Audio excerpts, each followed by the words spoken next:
Teruk gigi awak ni, B. Hah? Doktor panggil saya B? Awak tahu tak B tu apa? Berlubang.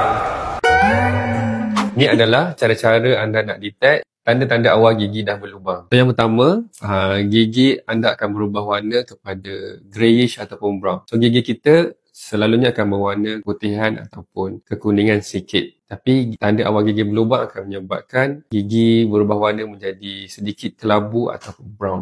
Yang kedua, perubahan kepada surface gigi. Gigi kita selalunya akan smooth surface. Tapi if ada berlubang, gigi kita akan bertukar menjadi sedikit kasar ataupun sticky. Yang ketiga, bila kita dah start rasa ngilu ataupun sakit, especially bila mengunyah benda-benda yang sejuk ataupun manis. Yang keempat, bila ada sisa makanan yang sering tersangkut antara celah-celah gigi. Dan yang terakhir, mulut berbau. Mulut berbau juga adalah salah satu tanda gigi kita dah berlubang. So, kalau anda dah ada tanda-tanda yang saya sebutkan tadi, jom ke Stella Dental untuk saya cek dan buat rawatan yang selanjutnya.